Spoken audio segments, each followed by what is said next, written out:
Mutton குழம்பு டேஸ்ட்டில் இருக்கும் இந்த முட்டை மசாலா குழம்பு. இதை ஒரு வாட்டி செஞ்சிங்கன்னா அம்பட்டு ருசியாக இருக்கும். வாங்க எப்படி செய்கிறதுன்னு பார்க்கலாம்.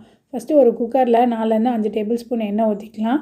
சோம்பு, பட்டை, லவங்கம், ஏலக்காய் இது எல்லாம் பொரிஞ்சதுக்கப்புறமா சின்ன வெங்காயம் சேர்த்துருக்கேன். ஒரு 10லேருந்து 15 சின்ன வெங்காயம் கட் பண்ணி சேர்த்துக்கலாம். சின்ன வெங்காயம் சேர்த்தா தான் இந்த கிரேவியோட டேஸ்ட் வந்து ரொம்ப சூப்பராக இருக்கும். நம்ம பெரிய வெங்காயம் சேர்த்தோன்னா ஒரு இனிப்பு டேஸ்ட்டில் இருக்கும். அதனால் மேக்ஸிமம் சின்ன வெங்காயமே சேர்த்துக்கோங்க. இஞ்சி பூண்டு பேஸ்ட்டு சேர்த்துக்கிறேன்.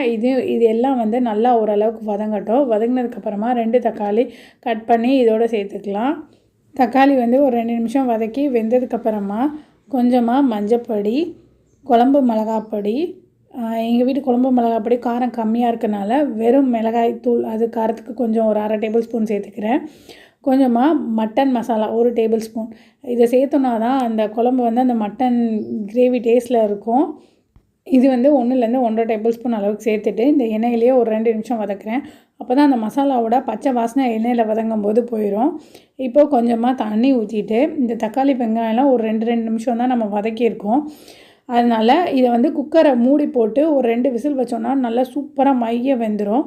கொஞ்சமாக உப்பு சேர்த்து நான் குக்கரை மூடி 2 விசில் வச்சு எடுத்துக்கிறேன். அந்த கிரேவி வெந்து வரதுக்குள்ளே ஒரு மசாலா அரைச்சி எடுத்துக்கலாம். ஒரு மிக்ஸி ஜாரில் ஒரு 4-5 பீஸ் தேங்காய், ஒரு 1/2 டேபிள் ஸ்பூன் சோம்பு, 1/2 டேபிள் ஸ்பூன் கசகசா, 1/2 டேபிள் ஸ்பூன் பொட்டுக்கடலை இதை சேர்த்து நல்லா நைஸாக மைய பேஸ்ட்டாக அரைச்சி எடுத்துகிட்டு வந்துடலாம்.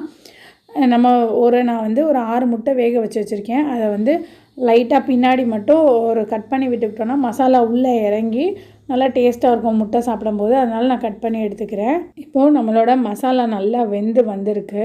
நல்லா அதை ஓப்பன் பண்ணும்போது அந்த கிரேவியோட ஸ்மெல் வந்து சூப்பராக இருக்கும். இப்போது கேஸ் ஆன் பண்ணி நல்லா கொதிக்க விடலாம்.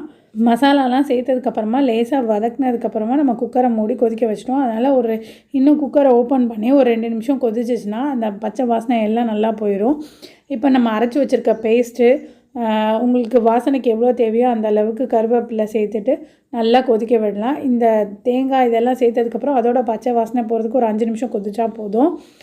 இது எல்லாம் நல்லா கொதிச்சதுக்கப்புறமா கட் பண்ணி வச்சுருக்க முட்டையை இதோடு சேர்த்து மல்லி, கருவேப்பிலை இது எல்லாத்தையும் சேர்த்து ஒரு கலந்து விட்டு நல்லா ஒரு 2லேருந்து 3 நிமிஷம் கொதிக்க வச்சு எடுத்தோன்னா சூப்பரான முட்டை கிரேவி ரெடி ஆகிடுச்சு. இது ரைஸ் மட்டும் இல்லை, சப்பாத்தி, தோசை எல்லாத்துக்குமே சூப்பராக இருக்கும். ட்ரை பண்ணி பாருங்கள். உங்களுக்கு இந்த வீடியோ பிடிச்சா லைக் பண்ணுங்கள், சேனலுக்கு சப்ஸ்கிரைப் பண்ணிக்கோங்க. நாளைக்கு வேறு ஒரு வீடியோவில் பார்க்கலாம். பாய்.